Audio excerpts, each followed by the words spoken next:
Hey guys, what's up? It's Tricky here again, and today we're unboxing the Next Level Racing GTtrack Simulator PlayStation Edition. You can get it in the non-PlayStation edition. It's just this one has the PlayStation branding on it. If you get the standard edition, it will have Next Level Racing branding. Let's get the top coat off this guy and see what's inside.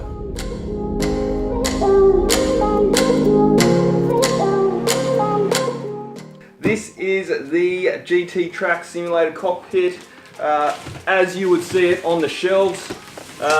Really nice big box. These guys have gone all out this time. I guess after all these years of successfully building or creating cockpits, you're going to get just about everything right, eh? This is an officially licensed product for PlayStation, which they've done pretty well doing, considering they started off as just a little passionate crowd of guys in Australia designing a cockpit that would be perfect for them, and now it's probably one of, if not the most popular cockpit on the market. Shipping is free around Australia, and it is normally really quick. I was following the tracking, and despite the Christmas delays, being here in Tasmania, it didn't take long at all. So the package, all up, is 60 kilograms, and they recommend 2 people to carry it. Ugh.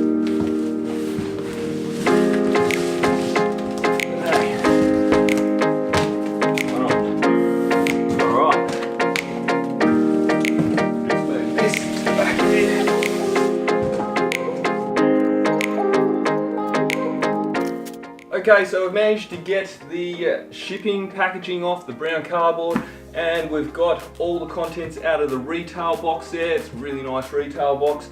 And we're left with these 2 neat packages here. This guy is the seat, of course, and I'm super impressed with the build quality of this. Here's the PlayStation embossing on the top, PlayStation embossing on the back here as well. Overall, super impressed there. There's a little lever on the side. Of course, that's going to be pretty hard to adjust before it's on the rig. So all the other components are here in this box. So let's get to unboxing that now.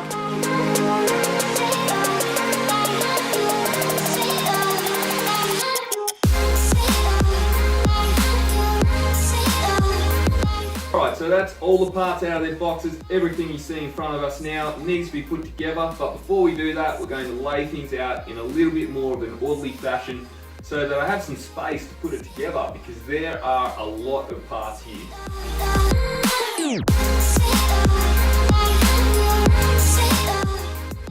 Before we even put all this together, I just want to grab one of these and take a close up and admire the build quality. It's just amazing what these guys go to make sure their stuff really lasts. Like, this is really nice powder coating. All the bends are good. There's not much welds on this part, but you know, just a couple, but they're pretty good. You can see one there. And this base plate alone is so heavy. Which is a good thing. You know, you don't want something really light and flimsy to be mounting your wheel to, because you actually end up feeling it, and those tiny little vibrations actually affect you. Time for the boring bit, reading the instructions. So this is a pretty good instruction manual. We'll just have a quick flick through here.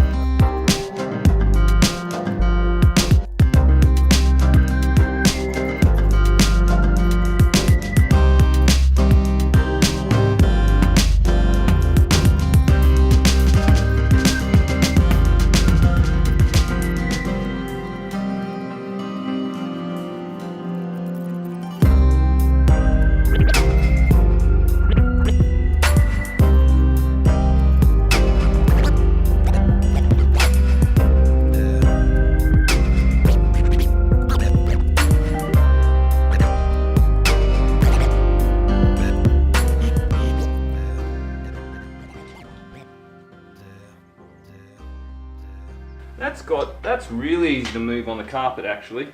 So I'm super stoked about that. Okay, we're almost there. We just need to mount the seat belt, and make some minor adjustments, and we're done.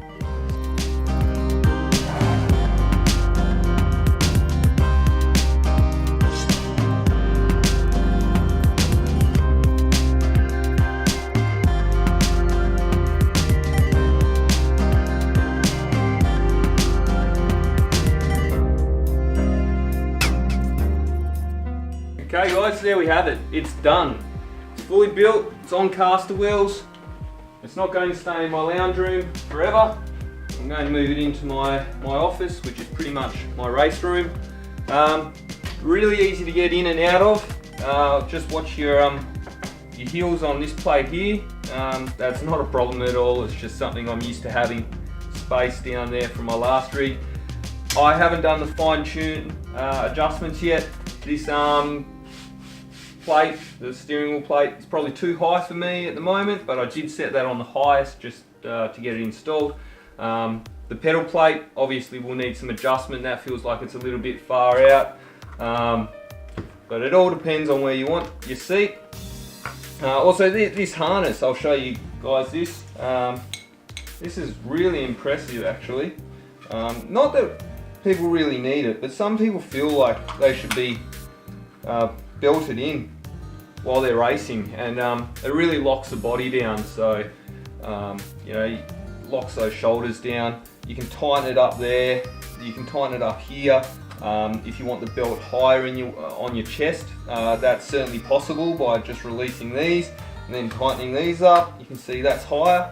There's no need for the 5th point from a 5-point harness. The gear shifter I've got there at the moment, that feels too far forward, but with all of this adjustability available from this particular rig, I should be able to move that back. One small thing I'm not sure about being able to add height to this. I'm sure it wouldn't be that hard, but it feels like once you've got a shifter there, it would be about the right height. Other things, one small thing, really tiny, they might actually add this. I've been wanting somewhere, even though there's somewhere to mount my butt kicker, the actual module for it, I'd like somewhere to mount the console on the rig, whether it be, it looks like there's plenty of room underneath, like a little shelf would be awesome. I'm really picking at fine straws at the moment for imperfections, but yeah, this is going to be perfect. My GT Extreme was really good, but didn't have all of this adjustability.